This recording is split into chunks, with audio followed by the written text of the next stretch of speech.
You have your hedge cutter ready to go with the flail head on it. Now, after fitting quick release fittings, so the female fittings are your flow and return to the motor.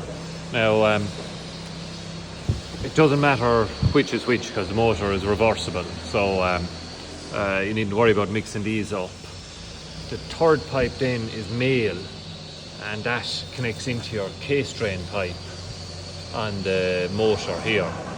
So you have to have that plugged in for the flail head. Now when you're changing to the fingerbar head, you can just unplug that third case drain pipe and tie it up out of your way. You don't need it. You only need the flow and return for the fingerbar, and have quick release fittings on here as well, so they'll plug straight in. To swap the heads, you'll take out these two bolts and leave that cradle on the flail head.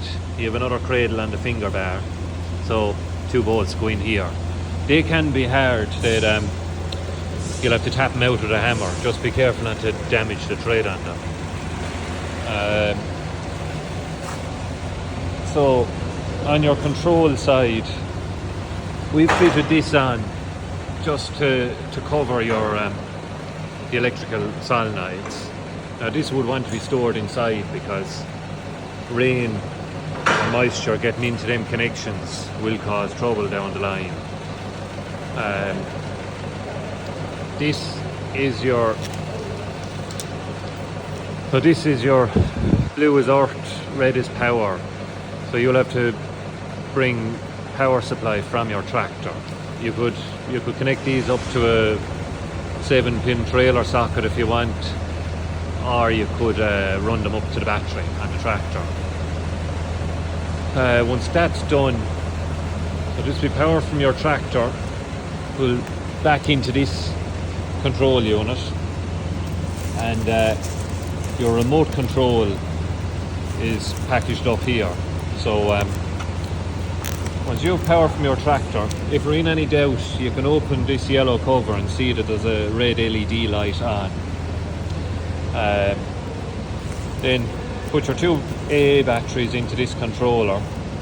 You'll have to turn on the power on the controller unit, and once your PTO is on in your tractor, then you have full control with this controller unit. After that, this fingerbar head only needs to be ran at max about 250 RPM. If you run this too fast, you're going to wear out this section here. So it only needs to be turning away at a fairly slow, fairly modest speed. The flail head, you can rev it up more. The faster that's going, the better a cut you have, which is all 540 box.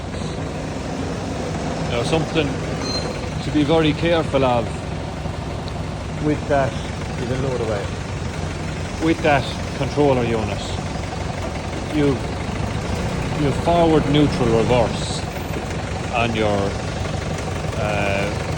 pump to your flail head. Be careful not to slap it. If you go all the way from forward into reverse, that's going to stop the head and reverse it in a split second, and you're going to run the risk of shearing the little spline shaft inside in the flail head. So just be very mindful of that. As regards maintenance, you've grease and paint at the front and back of the flail head. They are the most important points.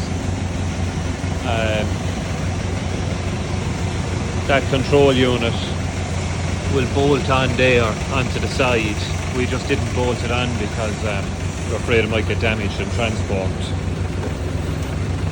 And that's kind of as much as I can tell you. Any questions, just give us a shout.